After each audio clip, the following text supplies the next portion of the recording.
They may not understand our Lord. They may not understand that they're called to an abundant life in Him, right? So we are being human with them. And we may have to do this over and over and over again. Pray, love, invite. Pray, love, invite. And there's times where I've been out on the sidewalk and I'm like, this is time to name drop abortionworker.com. Then other days on the sidewalk, it's like, nope, this is my time to pray and be quiet.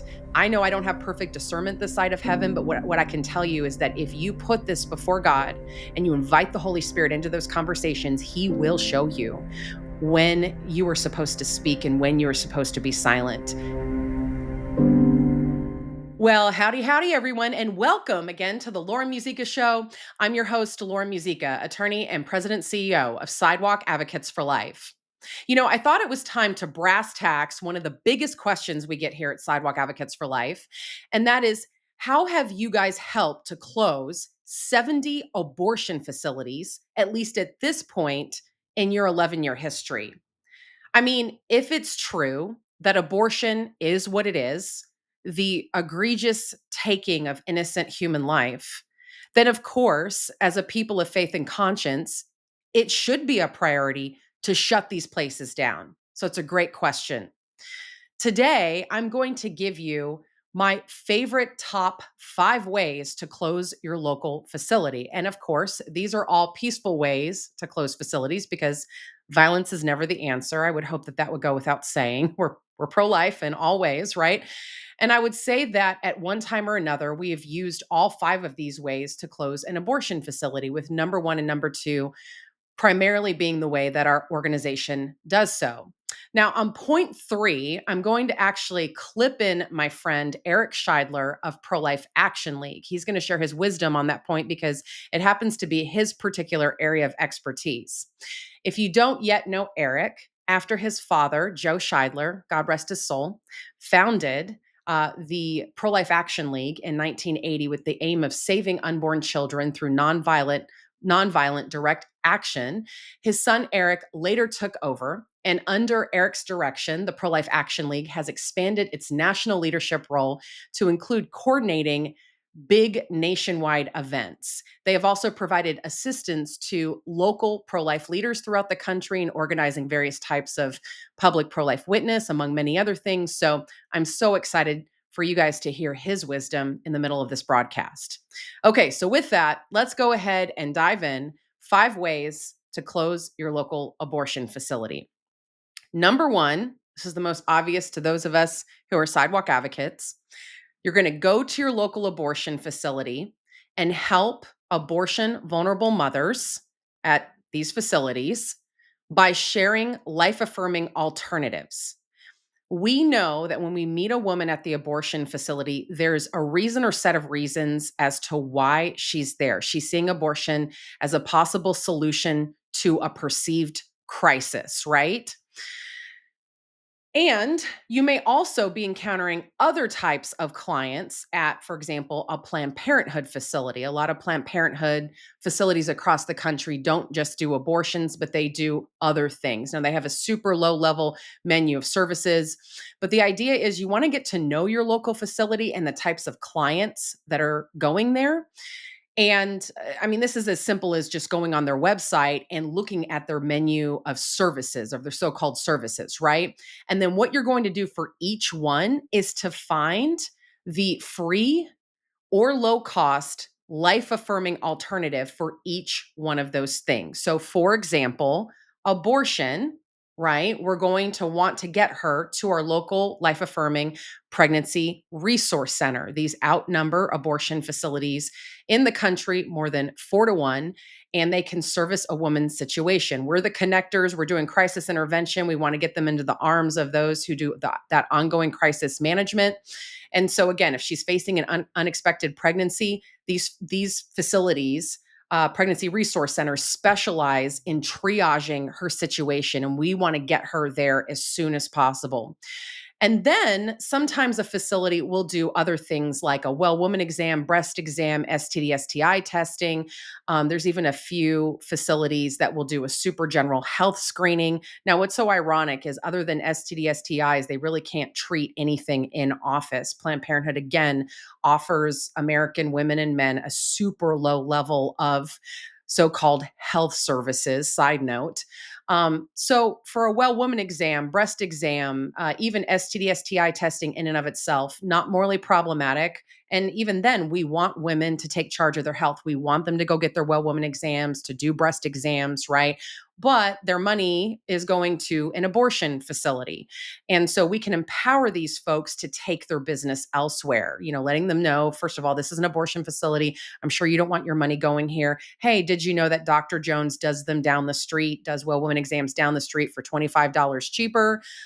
Or, this federally qualified health center will see you and they work on a sliding fee scale or sometimes even give free services. And so what that affords you is an opportunity to be like the fairy godmother or godfather of resources in your community. You then serve as the literal gateway to hope and help.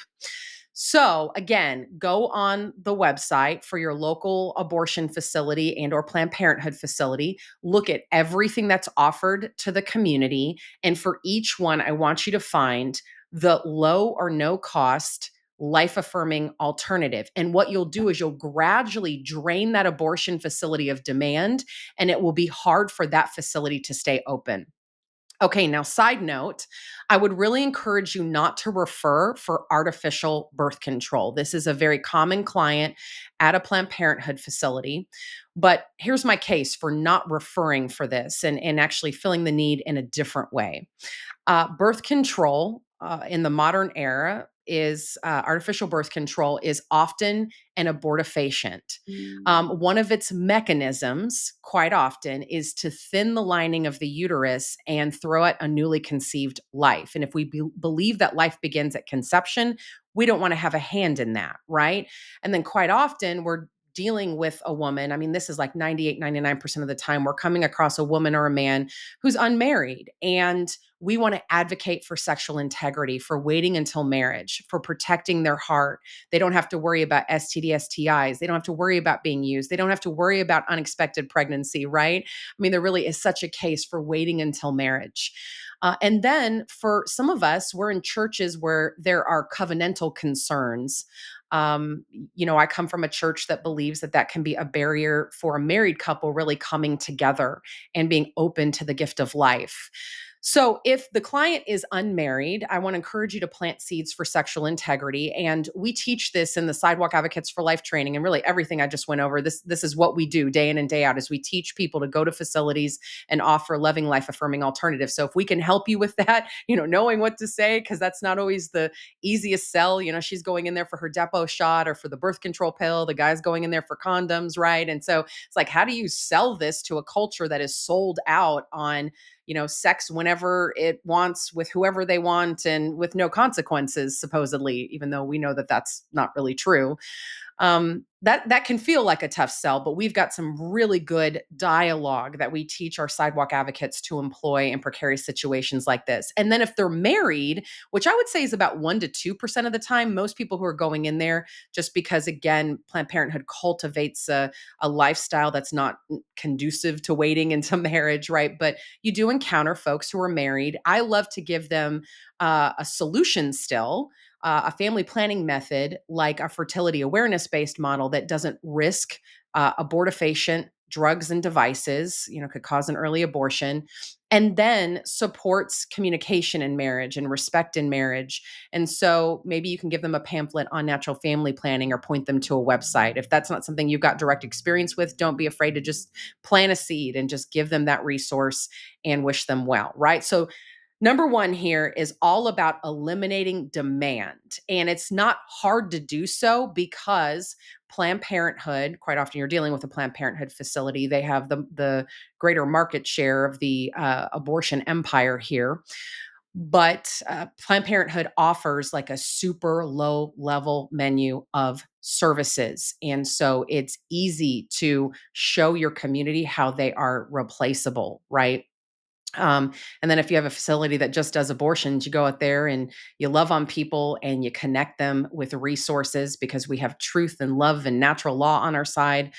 You will turn many of them away. And you don't need to turn away everybody in order to drain an abortion facility of enough business such that it's hard for them to stay open.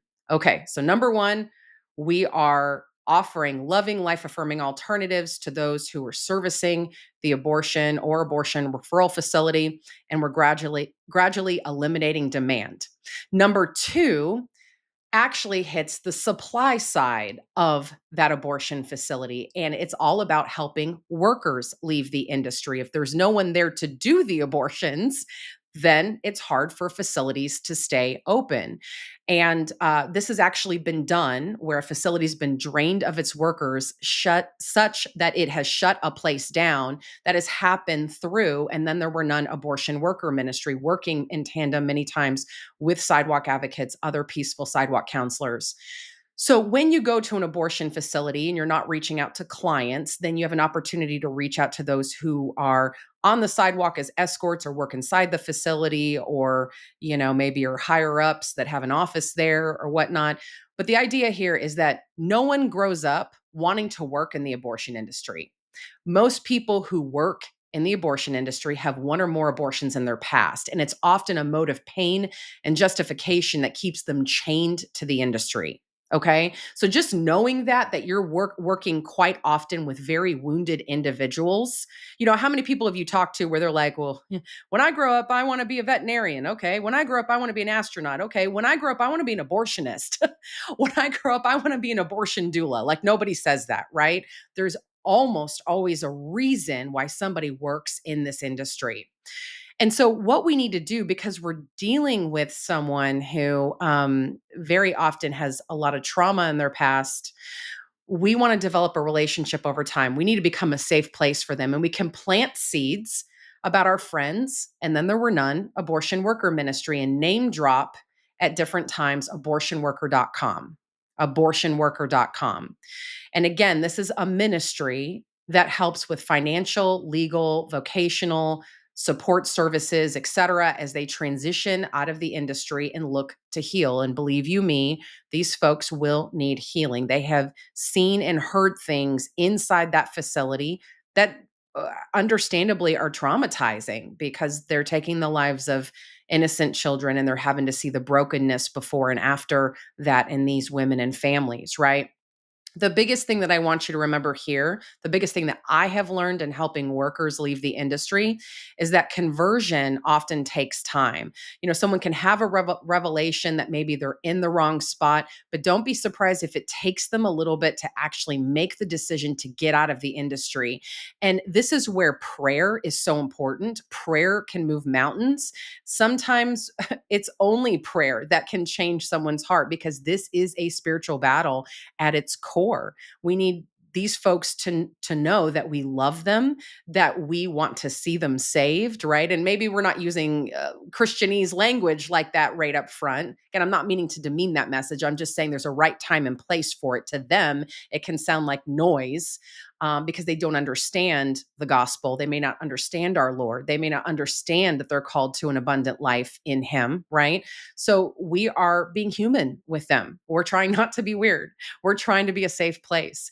And we're making a periodic invitation to them to leave, because we want so much better for them. God wants so much better for them. And we may have to do this over and over and over again. Pray, love, invite. Pray, love, invite. And there's times where I've been out on the sidewalk and I'm like, this is time to name drop abortionworker.com. Then other days on the sidewalk, it's like, nope, this is my time to pray and be quiet.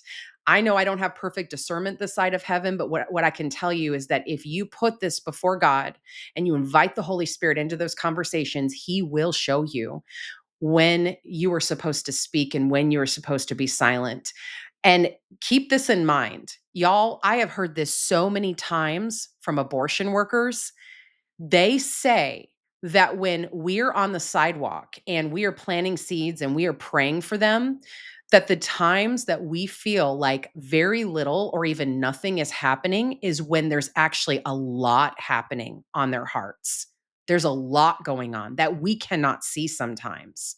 One other story that I'll tell real quick is I remember when we went to the closing celebration for the Charlotte, North Carolina facility that Sidewalk Advocates had been present at. There's actually a few facilities in Charlotte, and our Sidewalk Advocates had covered one of those. And there were so many days where they barely saw anything happening with clients and workers. It was a really tough public right of way. They had escorts swarming all around them, trying to engage women in conversation and distract women from taking hope and help and options and resources. They're drawing satanic symbols around their feet. One of them would hold up a sign that said pervert with an arrow and stand next to one of our male advocates. I mean, these people took so much abuse, but they did not give up. And they prayed and they reached out. And so all of a sudden, they noticed one day that the facility has announced its closure. And a couple of us on the national team went and joined them. We made a whole video out of this. You can watch it on YouTube, by the way. And 3 of the workers, so they found out later that or actually by the time we got to the closing celebration, that 3 workers had left and 2 of them came to the closing celebration, including the manager of that facility.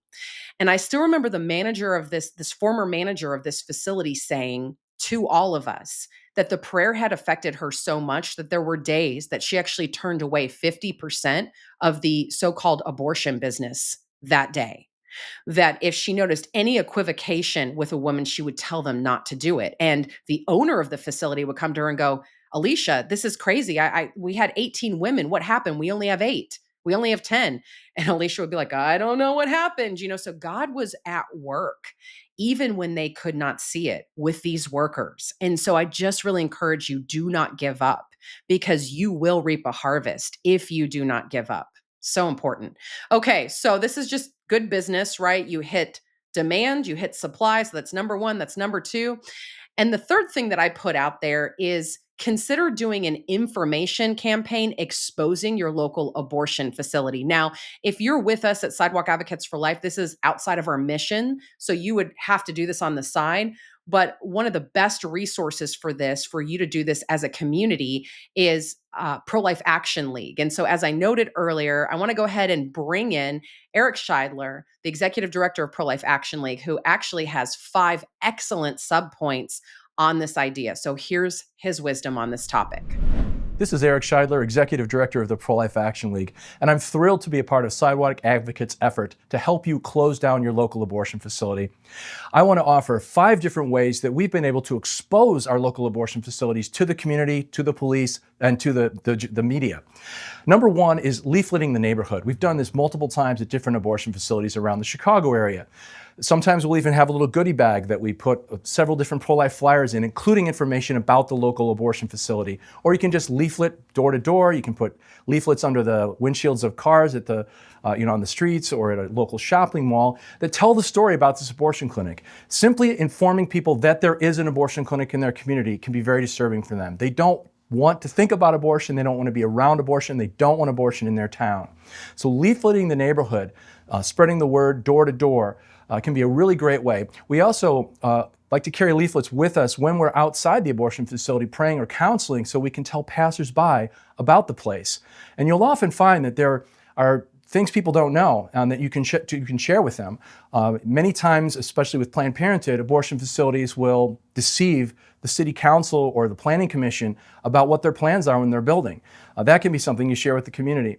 You can talk about the ambulances that have showed up before. Anything you can do to share the dark side of abortion with your community is helpful, and leafleting is a really great way to do that. Another level, number 2, is to step it up and have a community meeting. Again, we've done this multiple times around the Chicago area, where we invite people to come maybe to a church basement or sometimes to a local community center to hear about what's happening. We'll have experts on the harms of abortion come and talk about what abortion does to the relationship between a couple, what it does to teens who get abortions, the medical side effects of abortion, the psychological side effects of abortion. We have a whole expose of abortion in general and of that local facility at this community meeting that we can invite people to, and that becomes an opportunity to recruit people to come and join you praying and sidewalk counseling outside that facility. You can rent out a community space. You have the right to do that as a citizen, even if you are talking about a controversial issue like abortion. And we've had success doing that. And if you ever encounter problems, There are attorneys out there like the Thomas More Society and others who can help you to secure your rights to hold those kinds of meetings. Another type of meeting that we'll do is to go to a city council meeting. We've done this numerous times here in the city of Aurora, Illinois, where Planned Parenthood moved in about 18 years ago, lying to the city council. We had citizens come and talk to the council members about the fraudulent way Planned Parenthood came in there. We had nurses talking about the horrors that they've seen when people get abortions. We had an emergency room physician talk about the botched abortions that she's had to try to save women from, and so on and so forth, sharing the horrible reality of abortion with the city council.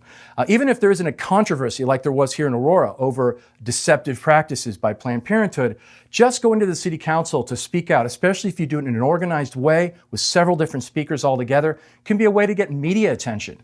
Reporters often attend those meetings, even in small towns and suburbs, and so that can be a way to get your message out to the broader community through what we call earned media, when you do something worthwhile of media coverage that they then cover and share your story with the public. A fourth way that we've been able to expose abortion facilities all around the country, including in Chicago, is to hold protests. We'll carry signs that talk about the harm abortion does to women, that talk about moms choosing life, dads choosing life, stop abortion now, that famous stop abortion now sign.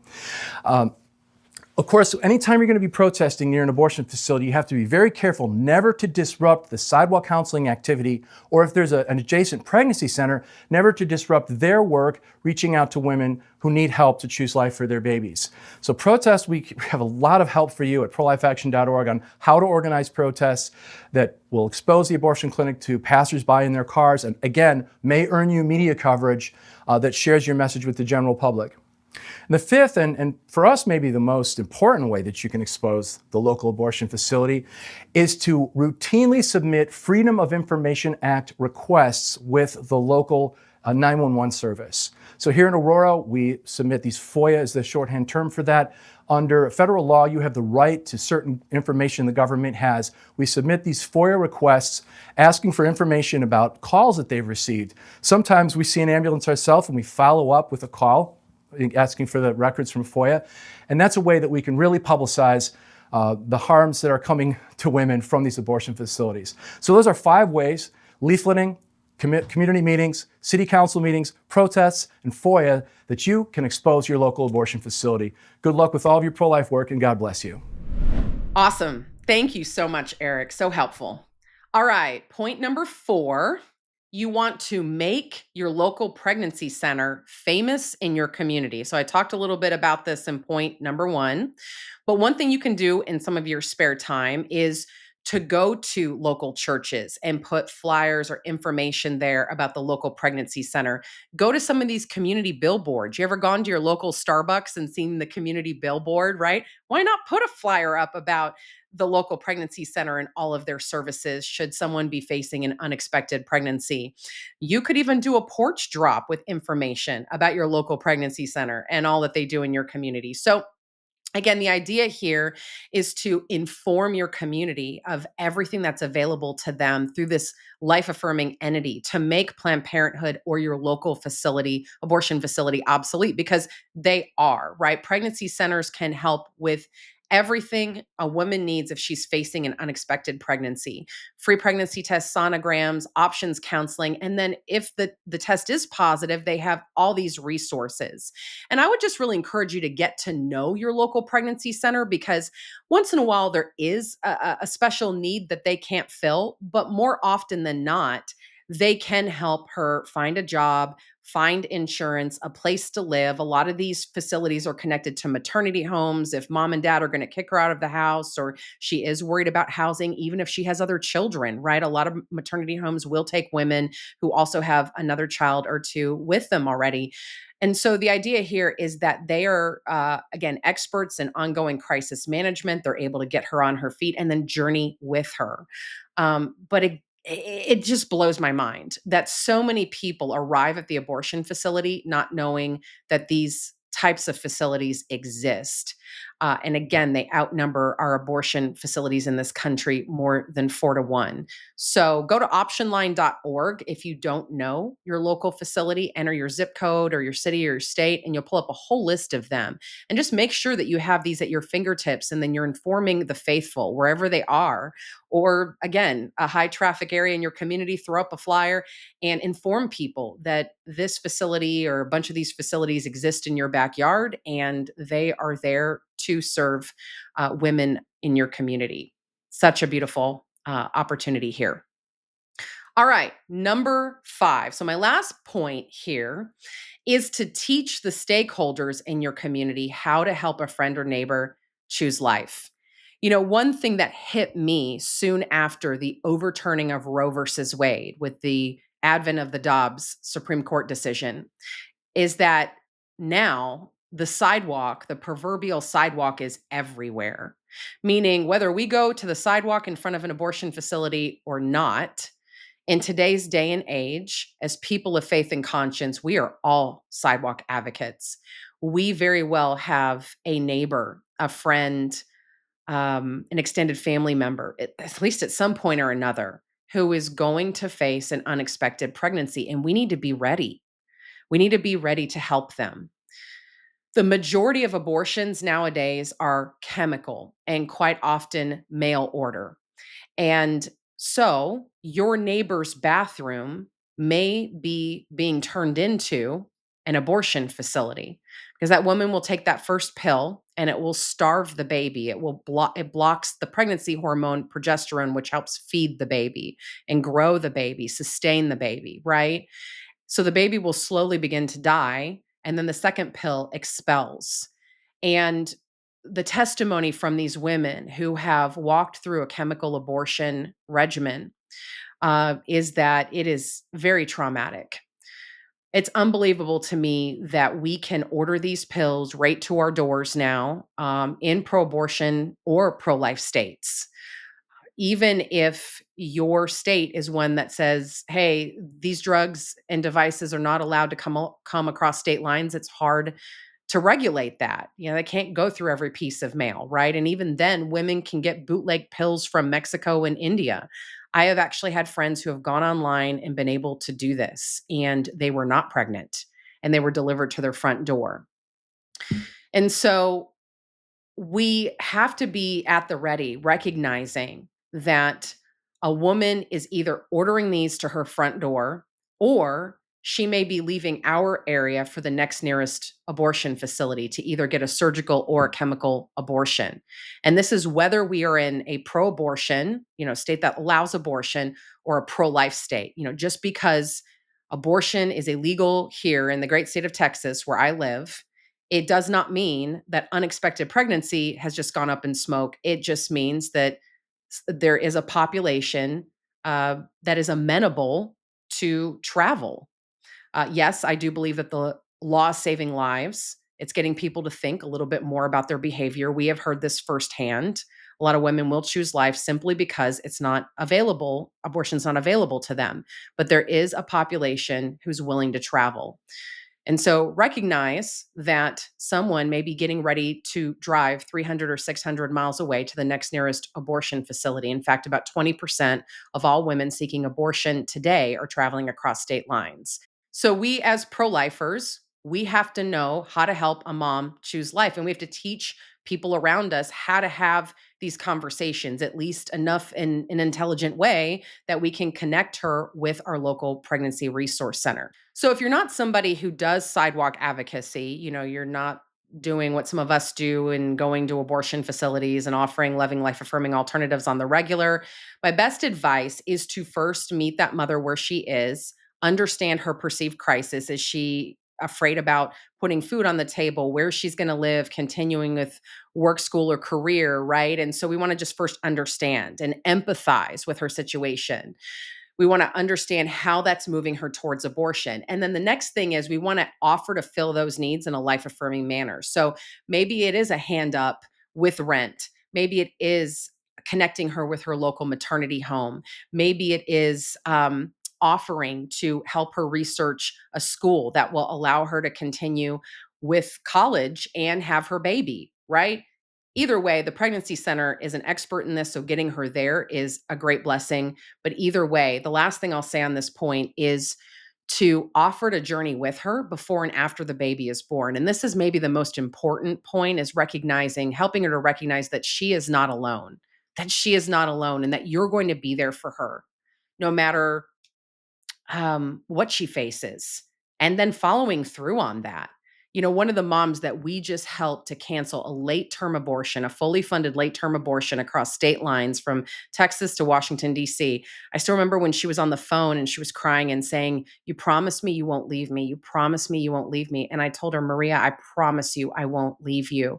And it is true that about every few days, I still give her a call. "Maria, how are you doing? Do you need anything? How are you and the baby doing?" Right.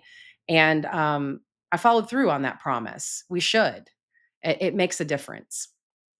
Let me give you kind of a framework by which to have this conversation with a friend or a neighbor should they be facing an unexpected pregnancy. It's something we teach in our training. It's the mom baby God model. So, this comes from the understanding that you and I have things typically in the right or natural order. So, you could say that God comes first, right? Our creator, our savior, our God comes first, right? And then a mother puts her children before herself. So the right or the natural order is God, baby, mom. But a woman in crisis mode, a woman in self preservation mode, has all of that inverted. She's thinking about herself first, not necessarily meaning to, but that's what happens when you're in crisis. You're thinking, I got to get out of this situation. I don't know how I'm going to survive. I mean, she's looking at present and future self, and she sees her life going up in smoke. So many of the moms that we meet on the sidewalk, they literally are living paycheck to paycheck. And the idea of adding a child to the family, it makes them feel like they're suddenly drowning and they're never going to get their head above water. And yes, that is not a good reason to take the life of a child. But when you start to understand the level of crisis sometimes that these women are dealing with and the pressure that they deal with from friends and family members, you can begin to have a heart for where they stand, right? And what they're dealing with. So, um, when a mom is dealing with this, she's got all that inverted mom, baby, God. So, we're going to start with mom. We love you. We care about you. We've got real help for you today, right? We're not even talking about baby yet. We're not even talking about God yet, because that's where her brain is.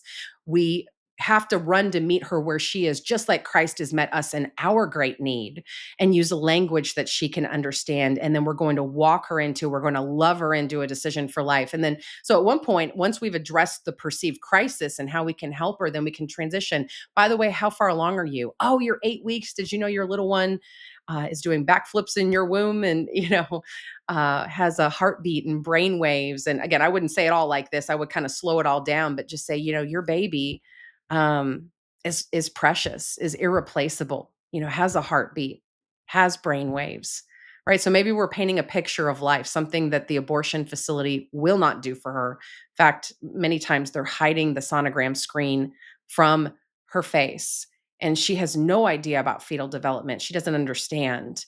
So by saying, "Hey, we care about you," it really is the door that unlocks the rest of the conversation. We love you, we care about you. And then she's more open to hearing about baby and then to God. So then we'll get to, by the way, do you have a faith? Do you pray?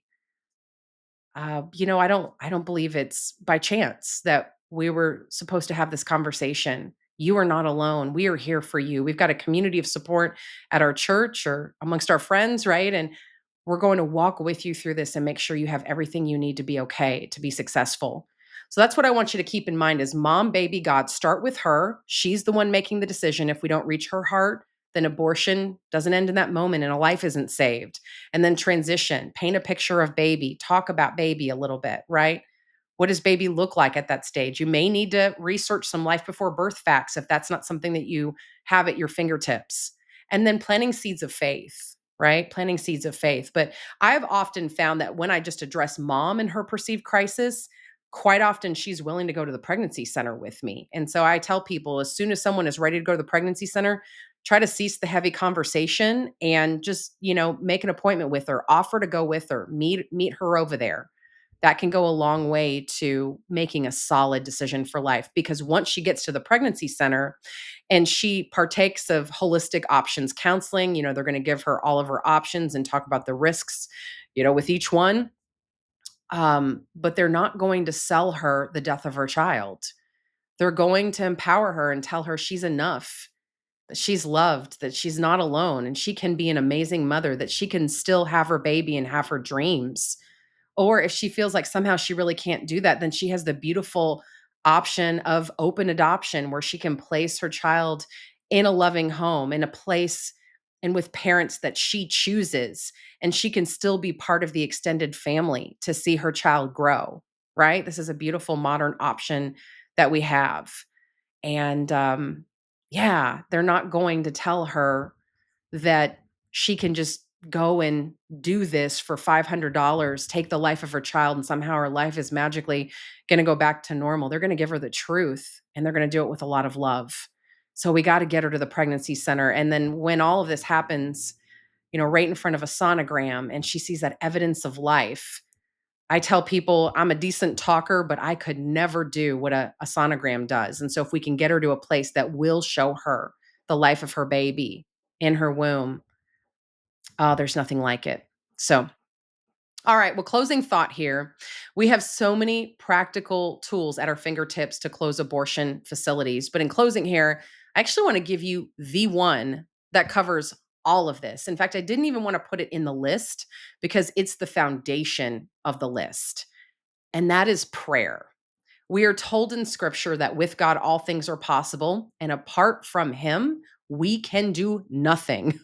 I mean, how humbling is that? As the famous Dave Ramsey likes to say, you plus God equals unstoppable.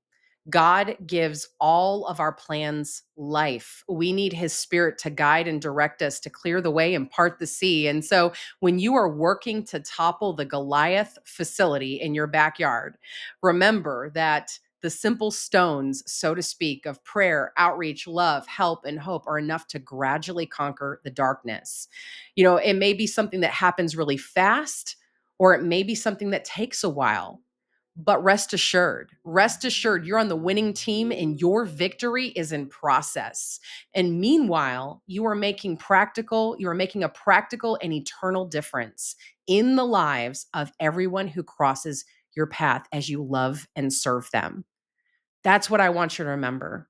These 5 simple things, opportunities, but they're nothing if we don't invite God into it. He's the one that makes all of these seeds grow and bear great fruit. And we are guaranteed that if we submit our plans to him, he will make our path straight. What we sow, we will reap. And if we do not give up, we will one day see a harvest. Hold on to that as you move forward in the mission for life that God has given you. All right. Well, thank you again so much for joining me for another episode of the Lauren Musica Show. We'll be back here next Friday at 9 a.m. Eastern, 8 a.m. Central on the Sidewalk Advocates for Life Facebook page, YouTube channel, or wherever you get podcasts. Thanks so much, everybody.